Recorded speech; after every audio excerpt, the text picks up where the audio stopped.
Hi friends, welcome to VIP வாசனை channel. இன்றைக்கி என்ன பார்க்க போகிறோன்னா புதினா புலாவை எப்படி பண்ணலாம் தான் பார்க்க போகிறோம்.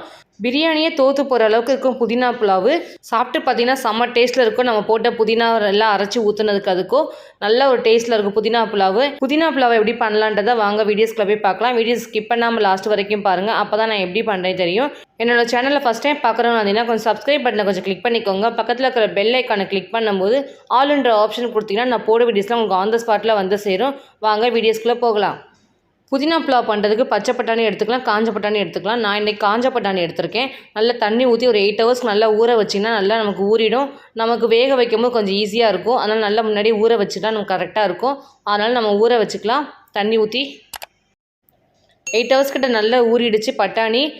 நம்ம என்னென்ன இன்க்ரீடியன்ஸ் போட போகிறன்றதை வாங்க பார்க்கலாம். காஞ்ச பட்டாணி 100 கிராம் எடுத்து நம்ம தண்ணி ஊற்றி நல்லா ஊற வச்சு நம்ம எடுத்து வச்சுருக்கோம். 2 கைப்பிடி அளவுக்கு புதினா எடுத்துக்கலாம். காரத்துக்கு ஏற்ற மாதிரி பச்சை மிளகாய் எடுத்துக்கலாம். இஞ்சி பூண்டு பேஸ்ட் இருந்துச்சுன்னா நீங்கள் தனியாக சேர்த்துக்கலாம். நமக்கு இஞ்சி பூண்டு பேஸ்ட் இல்லைன்னா சப்போஸ் அந்த பச்சை மிளகாயோட சேர்த்து ஒன்றா அரைச்சிக்கலாம். பட்டை, லவங்கம், ஏலக்காய், கிராம்பு நம்ம இதெல்லாம் எடுத்துக்க போகிறோம். ஒரு பெரிய வெங்காயம் எடுத்து நறுக்கி வச்சுக்கலாம். தேவையான அளவுக்கு முந்திரி பருப்பு எடுத்துக்கலாம். தேவையான அளவுக்கு உப்பு சேர்த்துக்கலாம். ஒரு பெரிய உருளைக்கிழங்கு நம்ம எடுத்து தோல் சீவி நல்லா கட் பண்ணி எடுத்து வச்சுருக்கோம். இப்போ நம்ம புதினாவும் நம்ம பச்சை மிளகாவும் நம்ம அரைக்க போகிறோம். தேவையான அளவுக்கு புதினா சேர்த்துக்கலாம். நம்ம எடுத்து வச்சுருக்க பச்சை மிளகா, இஞ்சி, பூண்டு எல்லோரும் சேர்த்து மொத்தமாக அரைக்க போகிறோம் நம்ம பேஸ்ட்டாக. ஒரு பட்டை, 2 கிராம்பு சேர்த்து நல்லா ஃபைன் பேஸ்ட்டாக வரைக்கும் நல்லா அரைச்சி எடுக்க போகிறோம். நம்ம போட்ட பட்டை, கிராம்பு நம்ம அரைச்சி அந்த ஃப்ளேவர் ஊற்றும் போது நல்லா பிரியாணியோட ஸ்மெல் வேறு லெவலில் இருக்கும். நல்ல ஒரு ஃப்ளேவர் கொடுக்கும். நல்ல ஃபைன் பேஸ்ட்டாக நம்ம அரைச்சி எடுத்துகிட்டு வந்தாச்சு. இதை நம்ம ஒரு பவுலில் மாற்றிக்கலாம். நம்ம ரைஸை ஊற வைக்க ஸ்டார்ட் பண்ணிடலாம். எப்போவுமே பிரியாணி பண்ணும்போது தான் நம்ம ரைஸை ஊற வைக்கணும். முன்னாடியே ஊற வச்சுன்னா ரைஸ் உடஞ்சி போயிடும். நம்ம 1 கிளாஸ் ரைஸ் போட்டிருக்கோம். நல்லா தண்ணி ஊற்றி நல்லா ஊற வச்சுக்கலாம். ஒரு 10 நிமிஷத்துக்கிட்ட நல்லா ஊறட்டும். அடுப்பை பற்ற வச்சுக்கலாம். குக்கர் நம்ம அடுப்பில் வச்சுக்கலாம். இன்றைக்கி நம்ம குக்கரில் தான் பண்ண போகிறோம்.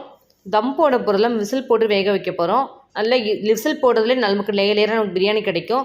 தேவையான அளவுக்கு எண்ணெய் ஊற்றி எண்ணெய் காஞ்சதுக்கப்புறம் ஒரு 3 ஸ்பூன் நெய் சேர்த்துக்கலாம்.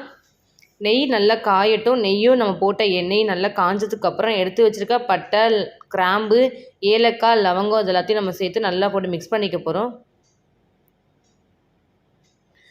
தேவையான அளவுக்கு முந்திரி பருப்பு எடுத்து சேர்த்துக்கலாம். முந்திரி பருப்பு போட்டு நல்லா வறுத்துக்கலாம். அந்த எண்ணெயிலேயே நல்லா வறுத்ததுக்கப்புறம் ஒரு பெரிய வெங்காயம் நறுக்கி வச்சுக்கணும். நறுக்கின வெங்காயத்தை சேர்த்து நல்லா வதக்கிக்க போகிறோம்.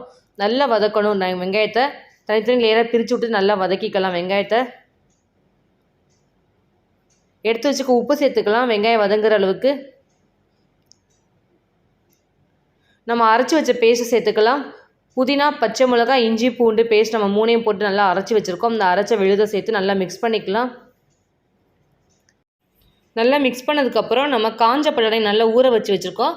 ஊற வச்சு அந்த பட்டாணி ஃபுல்லாக நம்ம சேர்த்துக்க போகிறோம். சேர்த்ததுக்கப்புறம் நம்ம உருளைக்கிழங்கு நறுக்கி வச்சுருக்கோம். தோல்லாம் சீவி அந்த உருளைக்கிழங்கு நம்ம சேர்த்து நல்லா மிக்ஸ் பண்ணிக்கலாம். நல்லா மிக்ஸ் பண்ணதுக்கப்புறம் கொஞ்சம் லைட்டாக வேக வைக்கணும். வெந்ததுக்கப்புறம் ஒரு 1/2 எலுமிச்சம்பழத்தை லைட்டாக மேலாப்பில் புழிஞ்சு விட்டுக்கலாம்.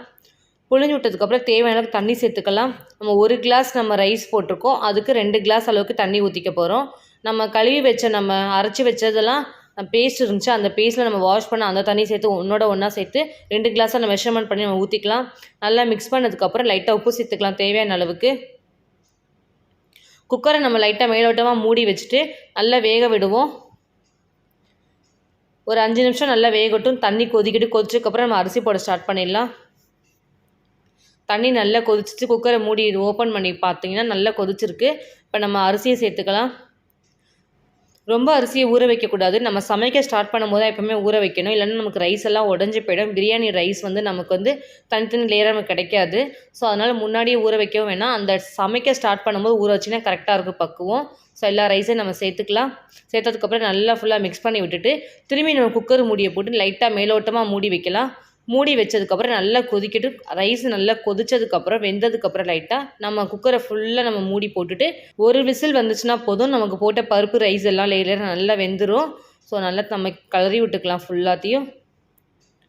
குக்கரை நம்ம இப்போ மூடி போட்டு நல்லா விசில் விட போகிறோம். தம் போடல, நம்ம விசில் போட்டு தான் வேக வைக்க போகிறோம்.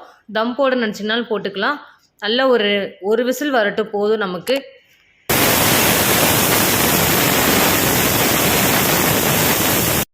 ஒரு விசில் கிட்ட வந்துருச்சு. நம்ம அடுப்பை ஆஃப் பண்ணிவிடுவோம். விசில்லாம் போயிடுச்சு. நல்லா நார்மல் ஃப்ளேம் ஆனதுக்கப்புறம் நம்ம குக்கரை ஓப்பன் பண்ணி பார்க்கலாம் எப்படி ரைஸ் வெந்திருக்குன்னு. நல்லா நமக்கு குக் ஆகிருக்குது. ரைஸும் நமக்கு போட்ட பட்டாணி எல்லாமே நல்லா வெந்திருக்குது. நல்லா ஃபுல்லாக கரண்டியால் மிக்ஸ் பண்ணி பார்த்தீங்கன்னா தெரியும், தனித்தனி லேயராக நமக்கு இருக்குது. ரைஸுமே எதுவுமே நமக்கு உடையவே இல்லை. நல்லா குக்கர்லேயே சூப்பராக நமக்கு வெந்திருக்குது. வீட்டு ரைஸ்லேயும் பண்ணலாம். ஆனால் என்ன தான் வீட்டு ரைஸில் பண்ணாலும் நம்ம அந்த பாஸ்மதி ரைஸில் பண்ணுற டேஸ்ட்டு வேறு லெவலில் இருக்கும். ஸோ கொத்தமல்லி தழை லைட்டாக தூவிக்கலாம். தூவிட்டு சர்வ் பண்ணி சாப்பிட்டீங்கன்னா செம்ம டேஸ்ட்டாக இருக்கும். ஏற்ற மாதிரி ஒரு தயிர் பச்சடி வச்சு சாப்பிடுங்க. நல்ல காம்பினேஷனில் புதினா புலாவும் தயிர் பச்சடி சாப்பிட்டிங்கன்னா சூப்பராக இருக்கும். இன்றைக்கி என்னோடய ஸ்டைலில் மணமணக்க புதினா புலாவும் தயிர் பச்சடியும் எப்படி பண்ணலான்னு செஞ்சு காமிச்சிருக்கேன். இதேமாதிரி நீங்களும் உங்கள் வீட்டில் செஞ்சு பாருங்கள். செஞ்சு பார்த்துட்டு டேஸ்ட் எப்படி இருந்துச்சு கமெண்ட் பண்ணுங்கள், லைக் பண்ணுங்கள், ஷேர் பண்ணுங்கள், சப்ஸ்கிரைப் பண்ணுங்கள். பக்கத்தில் இருக்கிற பெல் ஐக்கானை கிளிக் பண்ணிவிடுங்க. Thank you friends.